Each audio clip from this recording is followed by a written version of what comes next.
أعوذ بالله من الشيطان الرجيم بسم الله الرحمن الرحيم والحمد لله رب العالمين والصلاة والسلام على المصطفى محمد وعلى أهل بيته الطيبين الطاهرين ربي اشرح لي صدري ويسر لي أمري واحلل عقدة من لساني يفقه قولي. Brothers and sisters in Islam, Assalamu alaikum wa rahmatullahi wa barakatuh. After understanding the meanings of taqleed, muqallid, mujtahid and marja', and after presenting a logical proof that supports the concept of taqleed and marji''iyah, one might ask, when was the concept of taqleed and marji''iyah established?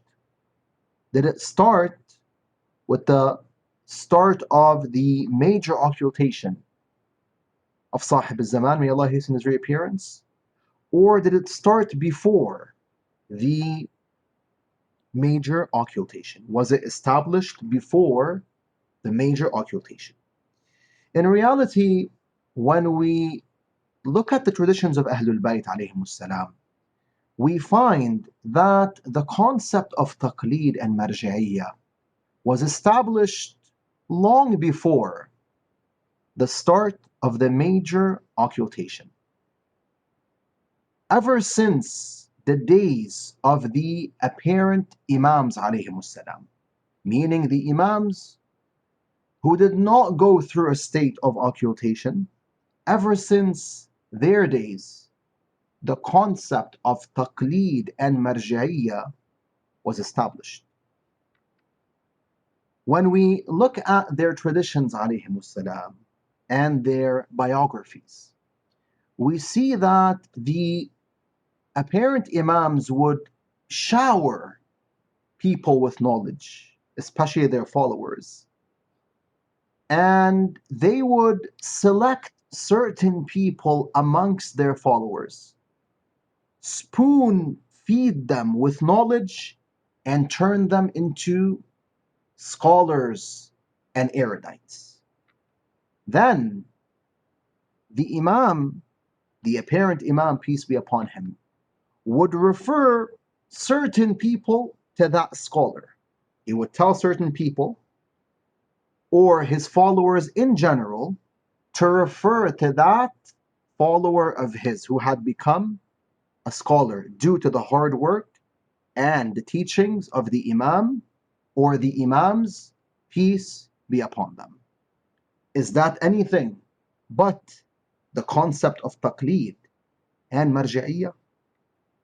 You see, it makes perfect sense for the Imams alayhimus salam, the apparent Imams, peace be upon them, to do so.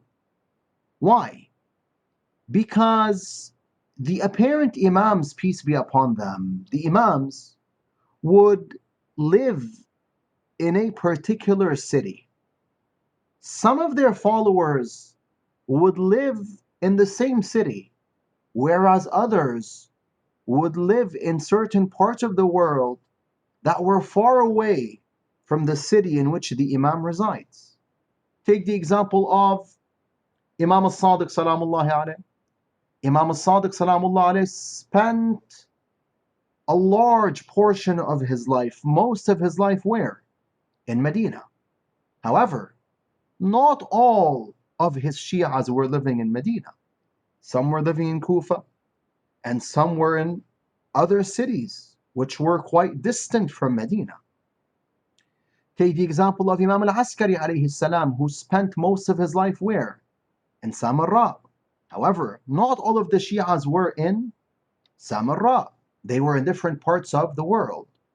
Thus the question is, how would the Shi'as who weren't residing with the Imam, who weren't residing in the same city in which the Imam was residing, how would they acquire the knowledge of Ahlul Bayt? How would they acquire religious knowledge?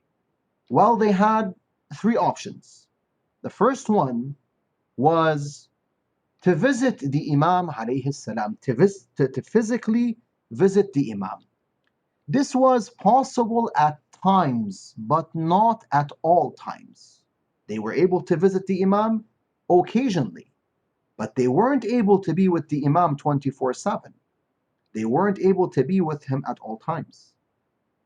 The second option was to send the Imam a letter and to await his response. And the third option was to refer to a nearby scholar who had been spoon-fed with knowledge by Ahlul Bayt alayhim salat wassalam, and to acquire the knowledge of Ahlul Bayt from that scholar. The Imams, the apparent Imams alayhim salam, the forefathers of Sahib al-Zaman, may Allah hasten his reappearance, established the concept of Taqleed and Marji3iyah as they used to refer some of their followers, if not all, to certain people who were taught by the Imams alayhim salam. You might say, can you give us an example? Indeed, we have plenty of examples. For tonight, we'll present 4. The first example is that of Abu Basir. May Allah bless his soul. Abu Basir. Abu Basir was a man who learned a lot from Imam al-Sadiq and Imam al-Kadhim, salamullah alayhima. In the book اختيار معرفة الرجال for Shaykh al-Tusi, may Allah bless his soul, Shaykh al-Tusi mentions a sahih chain of narrators going back to Shu'ayb al-Aqarqufi. Shu'ayb says, I told Imam al-Sadiq alayhi salam, ربما احتجنا أن نسأل عن الشيء فمن نسأله. He tells the Imam, sometimes, O Imam, we are in need of asking a question pertaining to a religious matter. Sometimes we're in need of asking a question, meaning a question pertaining to a religious matter, such as in Islamic belief, or in Islamic law, or in Islamic moral, etc. فَمَنْ نَسْأَلُهُ. Thus, to whom should we refer? Who should we ask, O Imam? What did the Imam say? He said, عَلَيْكَ بِالْأَسَدِ. Go back to the Asadi, refer to the Asadi. Who is the Asadi? Shu'ayb says he meant Abu Basir. May Allah bless his soul. Realize, Ja'far al-Sadiq alayhi salam, father of knowledge, father of jurisprudence, was referring Shu'ayb al-Aqarqufi to who? To Abu Basir. The second example is that of Aban ibn Taghlib, may Allah bless his soul. Who is Aban ibn Taghlib? He was a great Shia, a great scholar who met the 3 Imams, Zayn al-Abidin, Muhammad al-Baqir, and Ja'far al-Sadiq, peace be upon them all, and he learned a lot from these Imams alayhimus salam. In the book Al-Iqadh min al-Haj'a for Shaykh al-Hurr al-Amili, may Allah bless his soul, Al-Hurr al-Amili cites the book Al-Fihrist for Al-Najashi. Al-Najashi says in his book Al-Fihrist that Imam al-Baqir salamullahi alayhi one day addressed Aban bin Taghlib, telling him, Ujlus fi masjid al-Madinah wa afti nas. He told him, sit in the mosque of Medina, meaning the prophetic mosque, and pass verdicts, meaning teach people Islamic verdicts. Realize, Aban will derive these verdicts from what? From the knowledge that he acquired from Imam al-Baqir and from the Imams alayhim salam in general. Then the Imam alayhi salam tells him, he says, فَإِنِّي أُحِبُّ أَنْ يُرَى فِي شِيعَتِي مِثْلُكَ. أَنْ يُرَى فِي شِيعَتِي مِثْلُكَ. He tells him, for surely I love that people witness that the likes of you are from my followers. What does that imply? It implies that the Imam alayhi salam was saying Aban bin Taghlib reflects a beautiful image regarding the sect of Ahlul Bayt alayhim salam. That's why he wants Aban, may Allah bless his soul, to sit in the prophetic mosque and pass verdicts to the people, teach people Islamic verdicts. The third example is that of Muhammad ibn Muslim. May Allah bless his soul. Muhammad ibn Muslim was a great erudite who learned a lot from Imam al-Baqir and Imam al-Sadiq alayhim as-salam. In the book Al-Ikhtisas for Shaykh al-Mufid, may Allah bless his soul, mentions a chain of narrators going back to Abdullah bin Abi Ya'fur. Abdullah says, I told Imam al-Sadiq alayhi salam, Inni laysa kullu sa'atin alqaq. He told the Imam that he doesn't see him all the time. Then he said, وَلَا يُمْكِنُنِي الْقُدُومِ. He also told the Imam that he's unable to visit the Imam alayhi salam and come to him at all times. Then he said, وَيَجِيءُ الرَّجُلُ مِنْ أَصْحَابِنَا فَيَسْأَلُنِي وَلَيْسَ عِنْدِي كُلَّ مَا يَسْأَلُنِي عَنْهُ. He mentioned a problem to Imam al-Sadiq alayhi salam. He told him sometimes a man who follows our sect, meaning the sect of Ahlul Bayt salamullah alayhim, comes to me and asks me a question, but I fail to answer him because I do not have the answer to that specific question. I don't have the knowledge to answer that specific question. It's as if he was telling the Imam, Salamullahi alayh, what should I do in this case? I'm unable to come to you at all times. So what should I do? How can I help these people who are asking me questions when I don't have the answers to their questions? What did Imam say alayhi salam?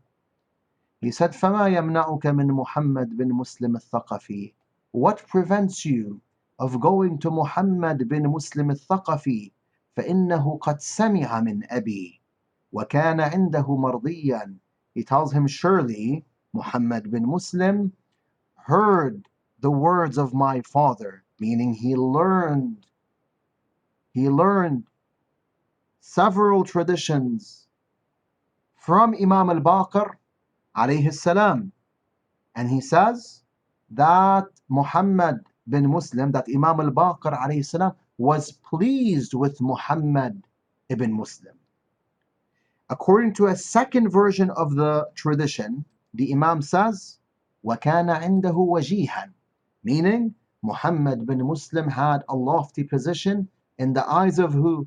Of Imam al-Baqir alayhi salam. Imam al-Sadiq here referred Abdullah bin Abi Ya'fur to who? To Muhammad bin Muslim. The fourth and last example for tonight is that of Zakaria bin Adam, may Allah bless his soul. Shaykh al-Tusi mentions in the book Al-Ikhtisas a chain of narrators going back to Ali ibn al-Musayyib. Ali ibn al-Musayyib says, قُلْتُ لِلرِّضَى alayhi salam, I told Imam Rida the following, شُقَّتِي بَعِيدَةٌ وَلَسْتُ أَصِلُ إِلَيْكَ كُلَّ وَقْتٍ. He told him that I live far away from you, O Imam, and I am unable to come to you at all times. فَمِمَّنْ آخُذُ مَعَالِمَ دِينِي. To whom should I refer in order to learn مَعَالِمَ دِينِي? مَعَالِمَ دِينِي, this word either refers to religious knowledge in general, or it refers to the main Islamic principles. Whether it refers to the first issue or the second, in general, we understand from this tradition that Ali ibn al-Musayyib was asking Imam al-Rida alayhi salam, to whom should he refer in order to acquire Islamic knowledge when he can't refer to Imam al-Rida alayhi salam at all times. What did the Imam say? He told him, من زكريا بن آدم القمي. Go to زكريا بن آدم القمي المأمون على الدين والدنيا.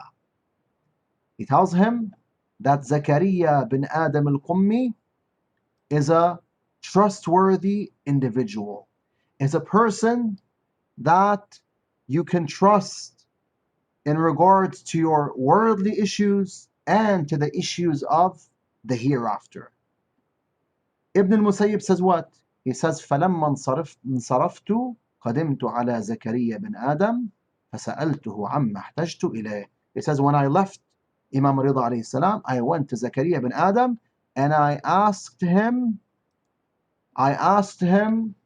whatever I needed to ask. These are 4 examples indicating that the Imams alayhim salatu wassalam established the concept of Taqleed and Marji3iyah. Walhamdulillahi Rabbil Alameen. Wa sallallahu ala al-Mustafa Muhammadin wa alihi al-Tahirin.